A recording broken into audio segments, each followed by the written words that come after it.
Everybody, welcome back to another exciting episode of Stash Report for Stash Project. It is December 28th, 2020. Last Stash Report for this year. And what a year it has been, let me tell you. A couple of housekeeping points up front. I have uploaded my HLJ Santa Claus box that arrived on Christmas Eve. Really wasn't expecting it until today or sometime this week, but DHL managed to somehow punt it from Japan to here in basically about 36 hours. So apparently they still had some capacity while all of our other stuff languishes forever in the post office. So that link to my other channel, my personal, I say build channel, but basically right now it's been a hoarding channel the last few weeks since World of Warcraft Shadowlands dropped. But be that as it may, link to that is in the description. Also, another thing that we did is I posted a poll on the Stash Project Facebook group, and it is asking what is the most significant new tool automotive kit in 2020. I listed all of them that were, available, no modified reissues, no, it's new this year, but it was originally 20 years ago kind of things. So I believe there's 15 choices, or maybe it might be slightly more than that, but 15 choices. And you have the opportunity to vote for one or all, depending on how you feel about things. There is no only one vote type of deal. And yeah, we'll tabulate those after New Year's. I plan to do sort of a state of the hobby type of video after the New Year's, and we'll discuss what you guys think is the best new tool for 2020. Right now, we'll say the Tamiya Mustang GT4 has a slight lead over the Mobius 6566 Ford pickup trucks, with a few other kits having garnered a few votes here and there in the few days since Christmas when I put the poll up. But again, link to that is in the description down below as well. It should take you straight to the poll. If it just takes you to the Facebook group and you're not a member, you would have to join to vote, I believe, since it is technically public, but it's a, I have to approve your being in there kind of thing. But we also have almost 700 members in the group, and something along the lines of about 25 people have voted. So I know a lot of you folks that watch these videos are members of that group, whether you're active in it or not. But hey, take the time out of your life to go vote, right? If you're on a phone and it takes you just to the group, you may have to look at the announcements, which is usually a small little tab you click on at the very top of the page. If you're on a desktop, laptop, or something else that displays Facebook as sort of a web page rather than being an app, it should just be the first post that is pinned to the top of the group. So again, even if you have voted, you can vote for more than one thing. I'm not going to sit here and play that sort of game, but be that as it may, go vote. Let me know what you think. So we have a few kit announcements from New and Platts, and then we have some kit releases, three things domestically and a few things overseas. So starting with the Platts stuff, which are of course our New kits, but these are Japanese reissues of them. With the window masks, they're going to throw window masks into the Mitsubishi Lancer Turbo Rally. That is the 1982 Thousand Lakes rally from Finland, right? Yeah, well, whatever. But that, also the BMW M3 and its Autotech JTCC livery, and the BMW M6 from its 2018 Macau winning livery. One new thing about these window masks, they're not going to be the decal cost things thrown in. They are going to be what they're calling domestically sourced window masks, and I've noticed from the line art drawings from these window masks, they're taking a airplane type of point of view from the mask as far as how they're breaking them down. No longer are the windshield and rear window masks in just one big old piece. They're now split into 4 quadrants. Anybody who uses window masks knows that they're fantastic for what they're for, but they're also can be somewhat of a pain in the butt to actually apply, because you're trying to, of course, line one side of the window up correctly to the window edge, and then try to get it to go the whole way across without bunching up, sticking down, having to peel it up or put it down.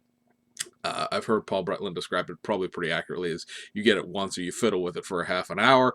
These are cut into, like I said, quadrants of 4, so they basically look like L's, and or big hockey sticks, and you put in the top quadrant of this in the bottom quadrant, and then the top quadrant and the bottom quadrant, and therefore you're only matching one corner of the windscreen at a time, and then you just make everything meet in the middle, and if it doesn't technically meet, you throw a piece of masking tape over top of where the junction is, and you're all set, because you really just window masks are like gold circle seats at a monster truck show.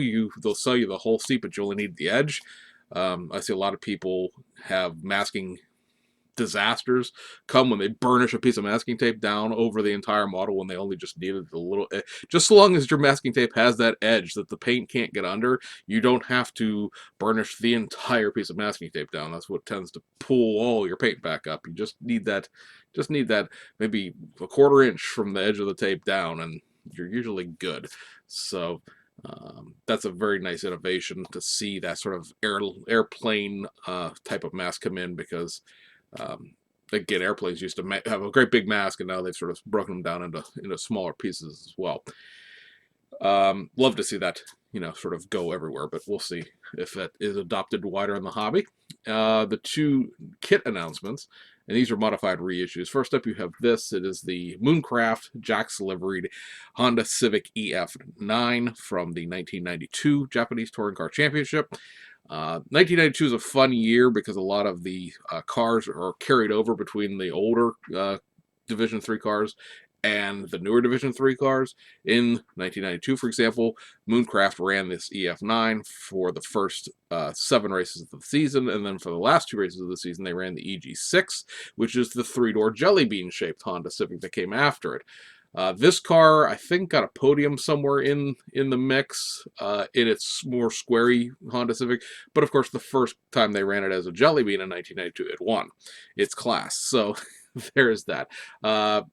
Hattori-san and the other team driver, which I apologize for not remembering off the top of my head, did finish second in points for the 1992 season in the Division 3. So it is a somewhat significant car in that sense. That the championship car for 1992 was the Mugen number 100 sponsored car, which is something that BMAX Nunu already released when they modified the EF3 into the EF9, and there will of course be a detail set sold separately.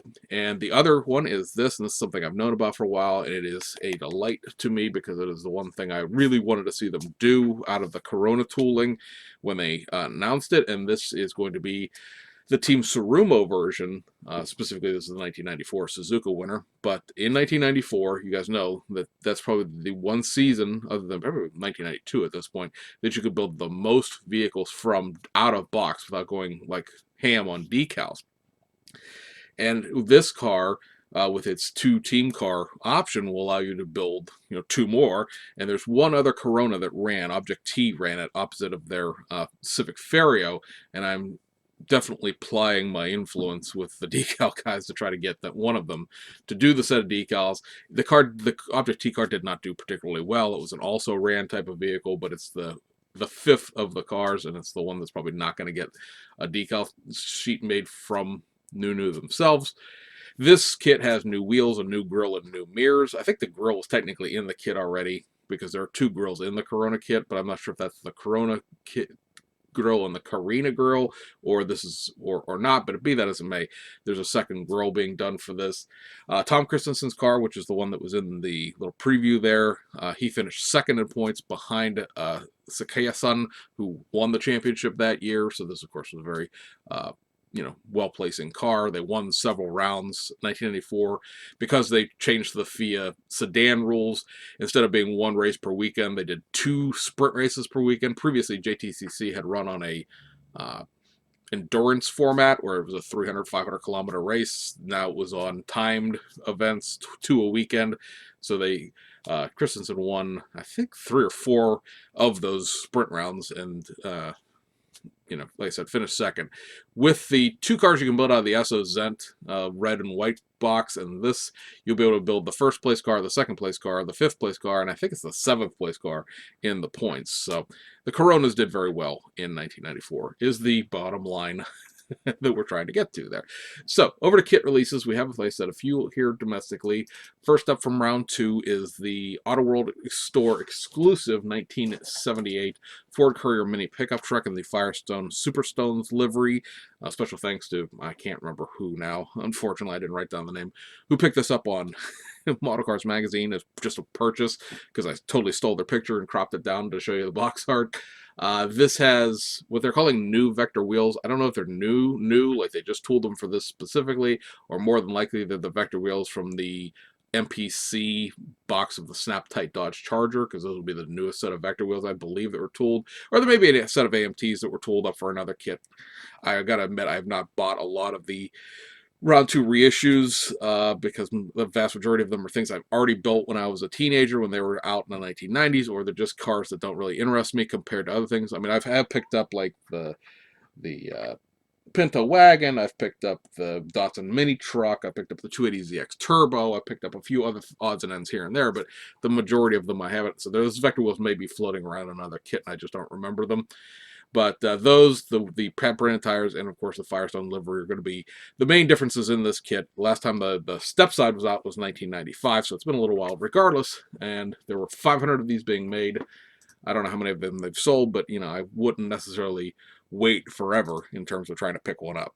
Next up from Revell, we saw the monogram boxing correctly for once of the 1969 Dodge Super B 440 6-pack. This is pretty much the way it's been reissued forever. This kit has its basis in the 1980s. It is 1/24 scale, much to the crying and whining of the scale snobs out there. Basically, new decal sheet, and that's it, because the Street Machine has always been in this kit for the last several reissues. It's been about 10 or 11 years since the last time this kit was reissued, so it was due anyway, and so it is back out. And then from Salvina's JR, we got their December kit, which is the Junior Johnson Racing, Darrell Waltrip driven Budweiser Monte Carlo from the 1986 season. When we mentioned this, I didn't realize it at the time. I had not gone back and looked at the Salvinas things, but this is the first time that the Aero sedan or the Aero back, Aero sedan, well, that's a 1930 Chevy, or 40 Chevy, but the Aero back Monte Carlo has been reissued. They had reissued the earlier 1984-85 Monte Carlo that has just sort of the regular notchback coupe body, and of course they did their little flat face conversion to make it the 81-82. This is the first time that the Aeroback has been reissued. So for people who are looking for some more of those base kits, or you are interested specifically in this livery, that option is now back available to you. I've not seen the decal sheet for this. I'm not going to buy one. I just don't care about this specific car enough. But I am still a little interested to see how they dealt with all the pinstriping around the red areas of the car. That'll take us overseas. We have several Aoshima kits. So first up, from the overseas contingent, we have the FD3S RX-7 in the Vertex Ridge Tuner Edition. And then we have the 1984 Nissan Skyline 2000 Turbo RSX, as well as the venerable and always popular Nissan Fairlady Z Aero Custom. That seems to be reissued every 4 months or so. And then we have a reissue of the 1983 Nissan Cedric Nissan Gloria 4-door hardtop V30E Brome VIP. Taking a page out of Hasegawa's page playbook there by putting as many words and letters on the page as possible. Pretty much the only difference between these two kits are the grills. I believe there's also a steering wheel difference, but other than that, much like the real life cars, there is pretty much no difference in them. One was more sporty, one was more luxurious, if you can call them that. A grill difference making that possible, but be it as it may. And then also we have two other last ones here. We got the 2014 Toyota Crown Royal patrol car. It's just a straight reissue there, as well as reissue of the Lamborghini Huracan in its sort of base format, if there is such a thing for a Lamborghini. Reminder, of course, the Performante comes out in February. So that'll take us to Fujimi for their last kit of 2020, a reissue of the Toyota Velfire van. Now, there's nothing wrong with the kit itself. It's perfectly serviceable representation of a newer Toyota Velfire Alford van. However, this is the 4th or 5th reissue of this in different color plastic. This one happens to be in gray metallic pearl. Fujimi has been very lackluster this year with their offerings. I'm not even sure they remember that they make car kits anymore, but yeah, it is what it is. Over to a new hobby on kit releases. We saw two come out before the end of the year, the bundle of kits we're expecting, and that is first up the Audi R8 LMS GT3 from the 2015 Macau FIA GT race. This gives you the second place or the second place finisher. You may recall that Mortara got penalized for jumping a start and actually ended up finishing 5th overall. Rene Rast, who's in the background in the teeny little Matchbox car in comparison size, and that silver car in the background there is the actual second place car. The kit itself is unchanged other than the two new 2-in-1 decal sheet that is included in this.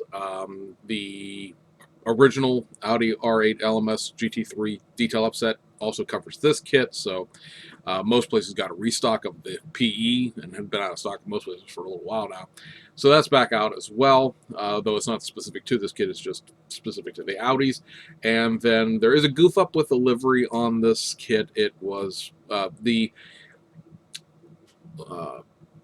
accent color, if you will, that sits on the engine intake right behind the front door, and or the only door, and the also is right behind the window on the doors, is supposed to be a gray metallic color.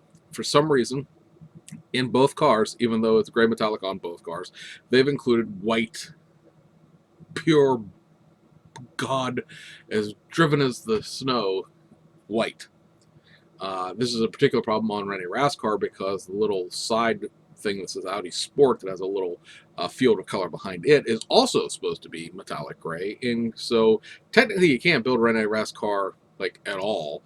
And then the Tsingtao Beer one is also wrong. You know, I was willing to give them a little leeway with the wheel screw up on the BMW 320 being like, oh, well, you know, it's designed COVID. Maybe somebody, you know, that there's a real wheel out there somewhere, you know, lost in a file and accidentally set the wrong one at the tooling workshop. But this is not checking your decal proofs when they come in, because the box art clearly shows them as being the gray metallic, and then the decals are wrong anyway. So somebody's going to have to fix that at some point. I don't know who or what, or if anyone actually will, or anybody even cares, but that's what that is. And then also you have this, the the McLaren, technically this is a tag Porsche at this point, McLaren MP4 2C from the 1986 Portuguese Grand Prix from Portugal. This has a 2-in-1 decal scheme as well. The red car, which represents Alain Prost's winning car, it was the F1 world champion that year, and then Keke Rosberg drove the car with the yellow stripes, which was for the introduction of Marlboro Lights. Yes, apparently in 1986 Marlboro Lights were a new thing, or at least a new thing in Europe. There is a detail upset for this that is sold separately. You see it here. It has the hose connectors and seatbelt material and 2 frets of PE, which include the winglets for the front wing and the rear wing. It's a bunch of grates and all sorts of other little bits and pieces to add on there. There's 4 sheets. It ends up being 1 A5 sheet in total of carbon fiber for the monocoque underneath the bodywork. So that's a nice addition there. And there's also a sheet of, I don't know if it's stick-on Mylar. It looks like stick-on Mylar, with a set of templates so that you can cut that to replicate the heat shielding on the engine. This is a full detail kit. And then there's also another 2 smaller sheets of decals that replicate the red and the yellow in fluorescent colors correctly, because they're not quite fluorescent in the kit. And then also has you do the spelling bee with the word Marlboro again. It has the M with all of the under parts of the letters, and then you have to add the bits of the A, R, L, B, O, R, O, in order to make the word. So you're spelling, once again, this is the same sort of way they did the BMW's Marlboro livery, where you have to spell the word 7 times on the model kit. The model kit itself, the actual plastic, is about 80% new tooling over the original B-Max MP4-2 and 2B, so there's quite a significant bit of new kit there. A lot of it, of course, is the bodywork and stuff like that. The chassis is more or less the same, but everything above the chassis is a little bit different. Of course, the engine is also different, as it was supplied by TAG at that point. So, yeah, I mean, it's certainly an interesting option. The yellow car that Keke Rosberg drove was only driven the one time at Portugal, so that's a you know, an interesting like one-off, if you will. And then last for this video is this. It is the all-new tool Hasegawa Toyota Supra A70 3.0 GT Turbo Limited 1988, because of course it is Hasegawa, and we will put words across the entire header of the box art. So this, guys, looks really good. I would say I could tell you it is really good, but I don't have one on hand. It literally came out the day after I shipped over everything from Japan, because that's how you release a kit in Japan. If you're waiting on something and it won't come out, you ship everything you own and then it comes out the next day. Literally the day after the thing left their docks, this came into stock. So you're welcome. Uh, this does have a few pieces that are not used in this kit, and obviously we knew there's multiple versions. That's what Housgawa does, but there's a set of mirror faces that are not used, for a set of mirrors that are not included. There's another steering wheel included that you don't use, and it looks like there's one left-hand drive wiper. So I'm assuming the other left-hand drive wiper will come on a left-hand drive kit. Be very interested to see if the left-hand drive kit also comes in a racing format or not. Probably doesn't matter. You probably could kit bash it if you really wanted to do one of those 24-hour spot cars, assuming anybody does the decals to them. But this is a much improved kit, just in general, over the Tamiya kit. Now, the Tamiya kit does represent 1987 Supra, so technically it is slightly different in terms of the front and rear fascia and the bodyworks and stuff like that. So you don't necessarily have to throw your Tamiya kit away. It does technically build a slightly different car. But this one, compared to the Tamiya kit, when the Tamiya kit was a curbside and kind of not quite motorized, but almost, and very basic and things like that, this has everything molded separately from the chassis. It is curbside, but there is an engine, sort of bottom half of an engine insert, if you will. All of the suspension is separate. All of the exhaust and everything is separate. It's not just metal axles like the Tamiya kit. And of course, the interior is multi-piece with with the door cards being separate. Those seatbelt retainers you saw in the box art that are on the seat, those are actually separate parts, which is nice because those are technically a different color than the seats are. So a bunch of very nice things done to this kit to, again, it doesn't necessarily replace the Tamiya kit right now because the Tamiya kit is a different year, but it certainly kicks the Fujimi kit somewhere out in the left field, never to be seen again. So we shall see what else we shall see with this tooling. Obviously, like I said, February, there's going to be the mono-deliveried JTCC car, and we'll see what all else ends up being in this tooling over the course of 2021. So, guys, that wraps up this video. I hope you guys had a great Christmas. Hope everybody got what they were asking for from their respective Santa Claus or Miss Santa Claus, as the case may be. And, yeah, we'll see you guys on the other side.